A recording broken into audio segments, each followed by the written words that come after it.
دنیا کے نقشے پر موجود کچھ ممالک اور مضبوط سلطنتیں ہمیشہ کے لیے کیسے مٹ گئی، جن میں پرشیا، سلطنت عثمانیہ، یوگوسلاویا، سوویت یونین، منگول سلطنت، چوسر اور ریاست کینیڈا شامل ہیں۔ ہم ان سب ممالک اور سلطنتوں کو دیکھیں گے کہ کیسے اتنی بڑی سلطنتیں دنیا کے نقشے سے مٹ گئی۔ سب سے پہلے بات کرتے ہیں پرشیا کی عظیم سلطنت کی۔ پرشیا کی سلطنت ایک طاقتور سلطنت تھی جو نہ صرف جنگ میں بلکہ ثقافت اور علم کے میدان میں بھی نمایاں تھی۔ اس کا نقشہ جدید ایران، عراق، افغانستان اور دیگر قریبی علاقوں پر پھیلا ہوا تھا۔ جب یہ ختم ہوئی تب یہ سارے ممالک بنے۔ سائرس دی گریٹ کی قیادت میں پرشیا نے دنیا کے سب سے عظیم سلطنتوں میں اپنا مقام بنایا۔ سائرس نے اپنے دور میں ایک انسانی حقوق کا چارٹر بھی جاری کیا جسے قانون سائرس کہا جاتا ہے۔ پرشیا نے فن، سائنس اور تاریخ میں قابل ذکر کارنامے انجام دیے۔ یہ سلطنت زراعت، فن تعمیر اور سیاست میں بھی ایک مثال تھی۔ سائرس کے بعد اس کے بیٹے کمبوجیا دوم نے مصر کو فتح کیا اور سلطنت کی سرحدیں مزید وسیع ہوئی۔ اس کا زوال تب شروع ہوا جب اسکندر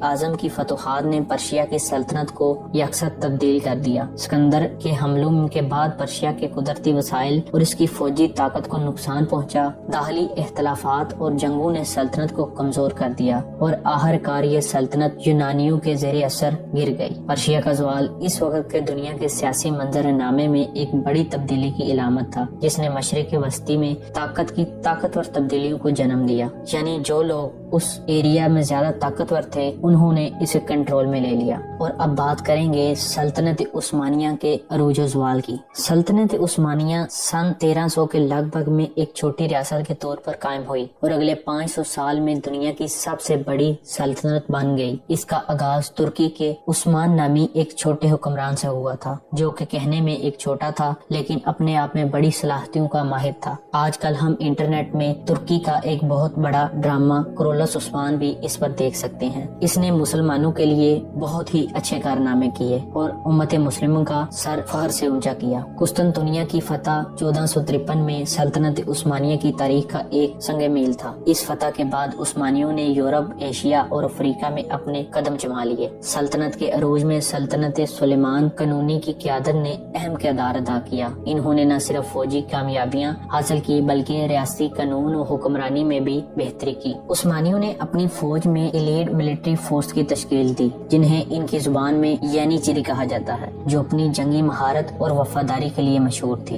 سلطنت عثمانیہ کا زوال 17ویں صدی کے آخر میں شروع ہوا جب سلطنت عثمانیہ کی طاقت کمزور ہونا شروع ہو گئی۔ جب یورپ میں سائنسی انقلاب اور صنعتی ترقی نے یورپ کو جدید بنانے میں مدد دی اور عثمانیوں کی ٹیکنالوجی پیچھے رہ گئی۔ 19ویں صدی میں بیرونی قوتوں نے عثمانی سلطنت کو کمزور کیا، خاص طور پر برطانیہ اور فرانس نے سلطنت کے مختلف حصوں پر قبضہ کر لیا۔ جنگ عظیم اول کے بعد ایک بہت بڑے معاہدے جسے ٹریٹی آف سلویا کہا جاتا ہے نے سلطنت کو تقریباً ختم کر دیا۔ 1923 میں جمہوریہ ترکی کا قیام عمل میں آیا اور عثمانی سلطنت کا خاتمہ ہو گیا۔ اور اب تیسرے نمبر پر بات کریں گے یوگوسلاویا۔ یوگوسلاویا کی سلطنت پہلی جنگ عظیم کے بعد 1918 میں بنائی گئی جو مختلف قوموں کا اتحاد تھی۔ اس میں سرب، کراٹ، بوسنیا اور دیگر اقوام شامل تھیں۔ جوزف ٹیو کے دور میں یوگوسلاویا نے ایک مضبوط اور کامیاب ریاست بنائی۔ انہوں نے مختلف اقوام کو ایک ساتھ رکھا اور اقتصادی ترقی کی۔ یوگوسلاویا کے اندرونی مسائل کے باوجود اس کی معیشت اور سائنسی شعبے میں ترقی ہوئی۔ یوگوسلاویا نے دوسری جنگ عظیم میں برطانیہ اور سوویت یونین کے ساتھ اتحاد کا ساتھ دیا۔ 1990 کی دہائی میں قوم پرستی اور نسلی تنازعات بڑھ گئے جس کے نتیجے میں یوگوسلاویا کے مختلف حصے آپس میں لڑنے لگے۔ یوگوسلاویا 7 آزاد ممالک میں تقسیم ہو گئی اور اس کا اتحاد ہمیشہ کے لیے ختم ہو گیا۔ اور اب بات کریں گے بہت بڑی سلطنت جسے سوویت یونین بھی کہا جاتا ہے۔ سوویت یونین کی تشکیل 1922 میں ہوئی جس نے دنیا کی سب سے بڑی سوشلسٹ ریاست بن کر دنیا کی سیاست میں اپنی طاقت کا لوہا منوایا۔ سوویت یونین نے 1945 میں دوسری جنگ عظیم میں جرمنی کو شکست دے کر عالمی سطح پر اپنی طاقت ثابت کی۔ سوویت یونین کی خلائی دوڑ میں امریکہ کو چیلنج کیا اور 1961 میں یوری گاگارین کو خلا میں بھیجا۔